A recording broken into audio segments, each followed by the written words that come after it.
Welcome back to the Glint Standard. Today we're going to be talking about systems that you may have in place, their value and how they can help, and how they can also hinder you.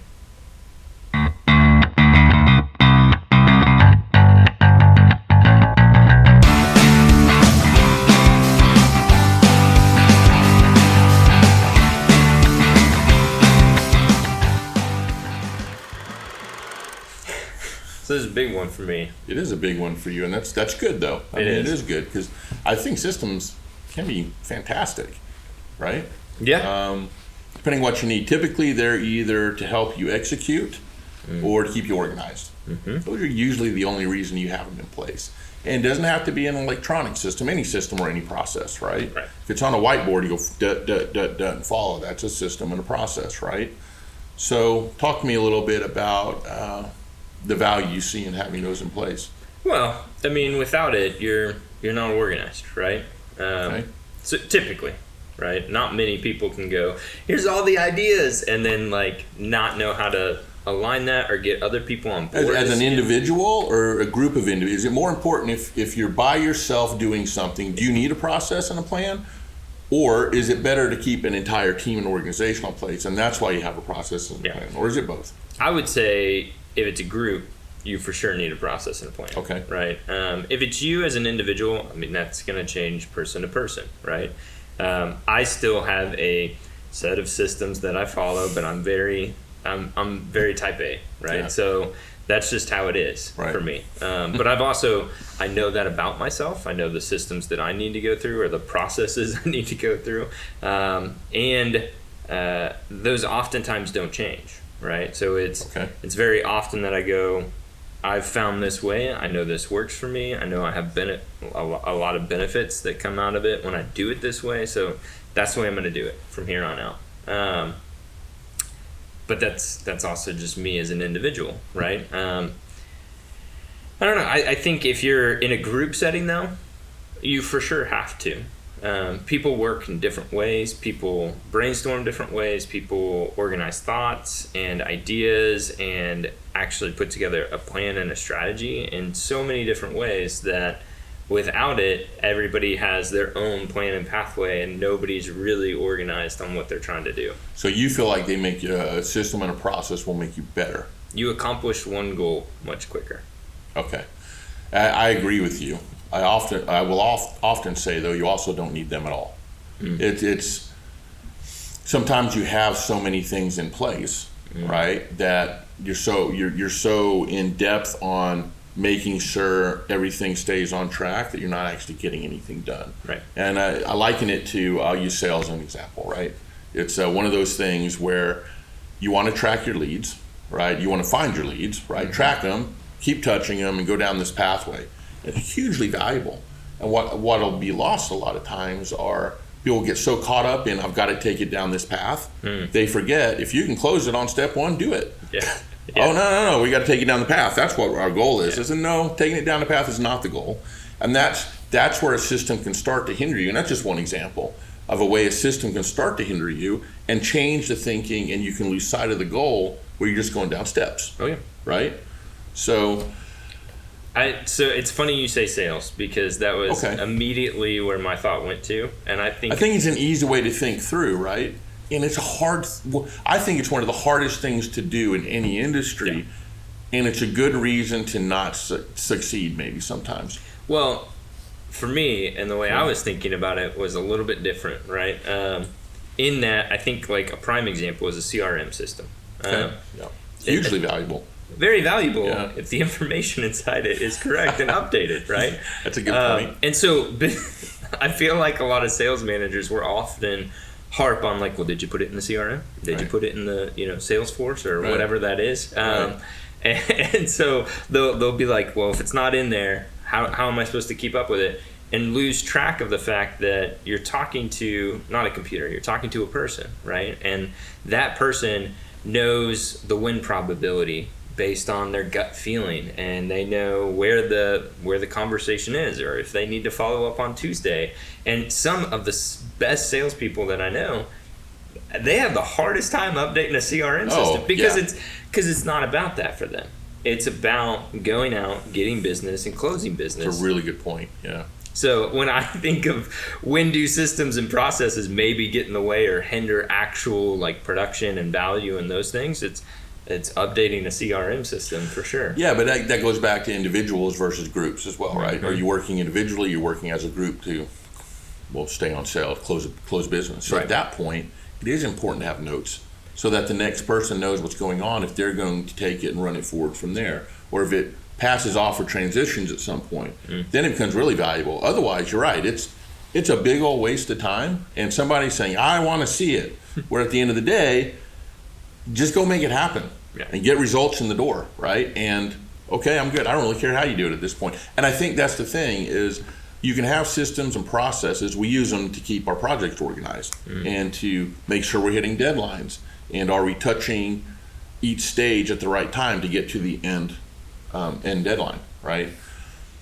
The more complex those types of things get, are you spending more time doing that than you are actually executing the work? Yeah. And the bigger you get, I think, is when you start to hire people just to do that piece of it to keep everyone organized, right? Yeah. And the smaller you are, the less of that you need because you're creating something that's perfect and great and off you go, but are you actually getting any of the work done? Right. And how are you profitable at that point? Well, and that's, I remember one of my first jobs out of college, I was at an agency that we had to time track.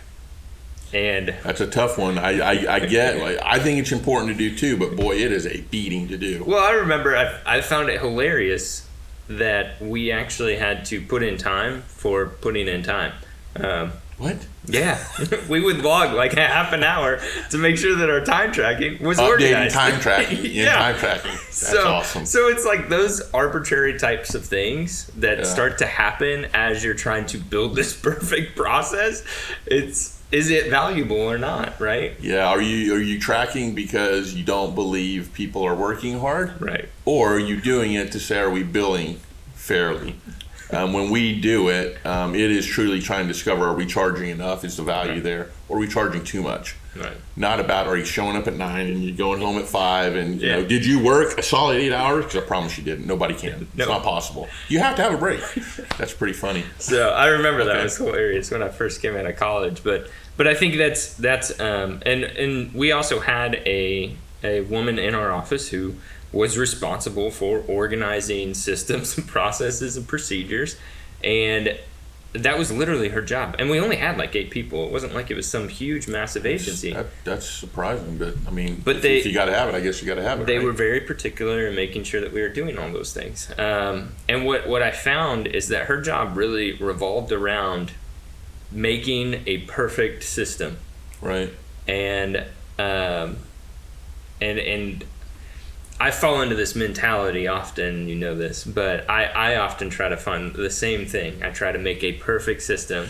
Not as much as before, right? I mean, it's a growth process, but you start to understand, you know the value of it. That's why it's hard to let go sometimes. But I think a lot of people get caught up, and especially if that's your full job, right, is getting caught up in trying to build a perfect system, when the reality is, if you would just get started, you'll be able to actually realize and see a lot more of the flaws in the system that you're putting together or the process you're putting together.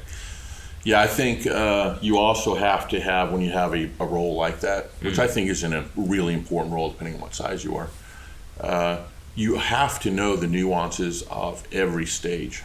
The process for a creative can be very different than the process for maybe a digital manager that's placing ads and following ads versus an account executive that's maybe needing to have so many touch points with the client, right?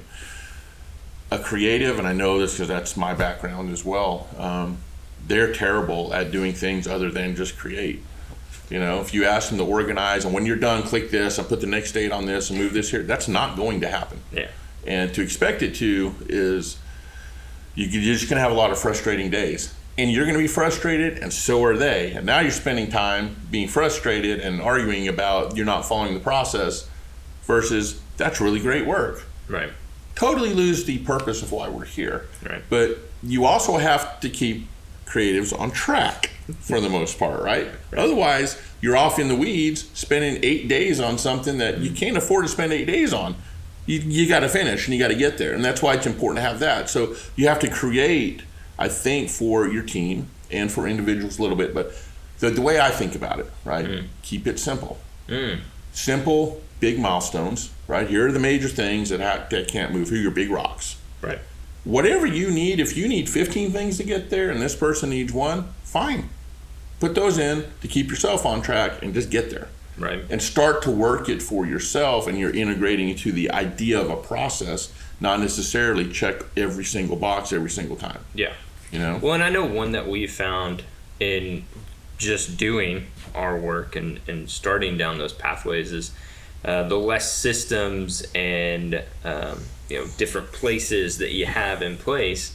A good example, and for us, I mean, we would deal with design files constantly, right? Build files and where's this file and all that kind of. So if you would have had organizing where things are, right? Right, organizing. We have a plan and a process. Yep. But even outside of that, right? If you have Dropbox, but then you also have Google Drive, and you also have here, it becomes so complicated that nobody can do it, right? And especially creative's going to get lost because they're like, I don't know where anything is. Here's where it is. So instead, so cutting down on the amount of systems that you have also significantly helps your team, right? That's not always possible in everything, getting it down to, only 2 or 3 systems. But if you can do that, we've found that it actually helps you significantly. It does. The less you have to learn to move things and execute, the better. Now, the other side of it too is there are a million systems out there on a million different things. You don't have to use every piece of the system either.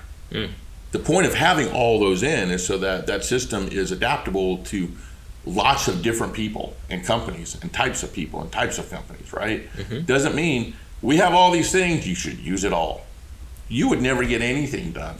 So you have to look at the system for the value it's going to bring to you and decide, I'm going to use it for this. And if you can do other things, that's great. You can maybe get rid of another system, but we want to always try to simplify that process, I think, to make you successful. Yeah, absolutely.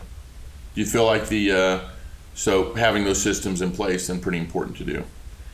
Yeah, I would say. I agree with you. I mean, especially as you move into a team mentality, right? A freelancer, somebody like that, they maybe don't need as many. They maybe need like a filing system. That's more self-awareness at that point. Yeah, it's making sure that you know where to go. But like they don't probably need a project tracker to the extent that we do as an agency, right? Because they're not juggling multiple people. And you're not dealing with year-long contracts either, right? Well, and maybe, right? But the other side of that is you're maybe dealing with like your 1 or 2 things that you're doing, not the 8 different facets of a giant campaign, right? That you have to make sure hit at the exact same or at the right time, so then that way that can lead to this, so then we can do that, and all those kinds of things. You're probably not dealing with that. You're designing this brochure. Right. Okay, let's touch on this because we've done this. We've had challenges in this, and you've had challenges in this, and I've had challenges on this, right? Yeah. And a lot of it has to do, for us, a lot of it is organizing the work that we do, right? Not just design files, but also getting things back to the client, making sure the client's responding back in a timely manner to make sure we're hitting this deadline that's way out here. Yeah. And you put systems into place to help with that. Project management tools is what I'm talking about here. Yeah. And the other thing you have to realize, if you're going to invest in a system, you have to take and you have to own it. Yeah. And you can't keep changing it, right? Because you're constantly having people relearn a system, and they are maybe do the same thing, but they are very different in their nuances and the way they correspond to you. And when you get into one, you may find some things that don't work like you thought they would. Oh, this is just, I'd really like it to do this and that. And so, I just find another system and spend time doing that. And then we have another system going on. Everybody goes, oh. We got to switch Since the dawn of time for this agency, we've been through so many systems. And part of the challenge is when you get into the system, 2 years later, it's adapted and changed, and its goal is different. Yeah. Right? That software is different now. Well, and that's what we're talking about. We're talking about technology, right? And so that's where we're going with it for the most part, right? Yeah. I mean, that's it's interesting you say that because I can't tell you how many note-taking applications I have. Yeah, and I have my thing too. I do.